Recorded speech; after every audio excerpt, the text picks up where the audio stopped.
कई व्यूअर्स ने हमसे ये क्वेश्चन पूछा, क्या डिफेंस म्यूचुअल फंड्स में इन्वेस्टमेंट करने का ये सही समय है? हमें इस समय किस म्यूचुअल फंड स्कीम में इन्वेस्टमेंट करनी चाहिए? क्या Motilal Oswal defence index fund में इन्वेस्ट करना चाहिए? बट इन सारे क्वेश्चंस को आंसर करने से पहले जान लेते हैं कि इंडिया में डिफेंस स्टॉक्स की क्या ग्रोथ स्टोरी है। सरकारी आंकड़ों के अनुसार 2013-14 में भारत का डिफेंस बजट लगभग 2.5 लाख करोड़ था, जो 2024-25 में बढ़कर 6.25 लाख करोड़ तक पहुंच गया है। 2014-15 में इंडिया का डोमेस्टिक डिफेंस प्रोडक्शन लगभग 46,000 करोड़ 46,000 करोड़ का था, जो 2023-24 में बढ़कर 1,27,000 करोड़ तक पहुंच गया है। भारत का लक्ष्य है 2029 तक डिफेंस प्रोडक्शन को 3 लाख करोड़ रुपए तक पहुंचाना।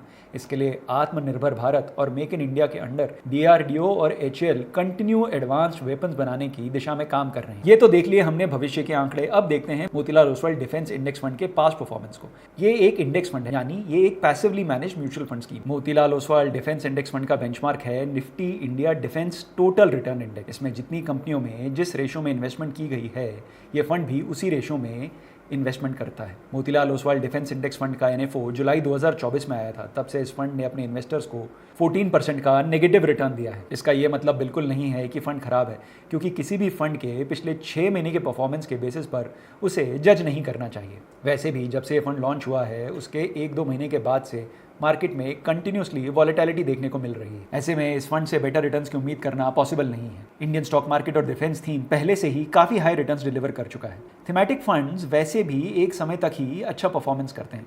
अगर परफॉर्म नहीं करते तो सालों तक कंसोलिडेशन के फेस में ही गुजारते हैं। इसलिए थीमेटिक म्यूचुअल फंड्स को वेरी हाई रिस्क कैटेगरी की म्यूचुअल फंड स्कीम माना जाता है। कहा जा सकता है कि इस फंड में रिकवरी देखने को मिल रही है। ये तो कई बार हम वीडियो के जरिए आपको बता चुके हैं कि आप जितना ज़्यादा बॉटम पर इन्वेस्टमेंट शुरू करेंगे, आपके कैपिटल एप्रिसिएशन के चांसेस उतने ही ज़्यादा बढ़ जाएंगे। जैसे कि मैंने पहले कहा, ये एक थीमेटिक म्यूचुअल फंड स्कीम है, यानी वेरी हाई रिस्क कैटेगरी की म्यूचुअल फंड स्कीम है।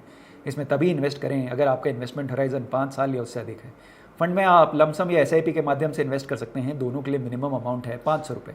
इस फंड में 15 दिन का 1% का एग्जिट लोड है। बात करें फंड के एसेट एलोकेशन की, तो फंड मैनेजर्स ने 99.87% of the assets stock market में इन्वेस्ट किए हुए हैं। इक्विटी में मेनली लार्ज कैप स्टॉक्स में सबसे ज़्यादा एक्सपोजर है। लार्ज कैप में एक्सपोजर है 64.63% का, मिड कैप में 23.14% का और स्मॉल कैप में 12.22% का।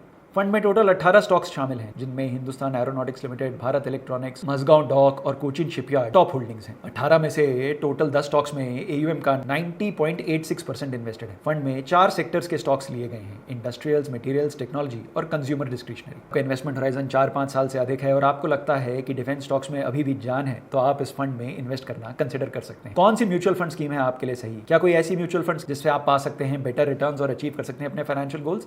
सारी जानकारी के लिए आज ही जेड फंड्स ऐप डाउनलोड करें और बात करें अपने जेड फंड एक्सपर्ट से। जेड फंड्स, जहां है आपकी इन्वेस्टमेंट सही और आसान। Mutual fund investments are subject to market risks. Read all scheme related documents carefully.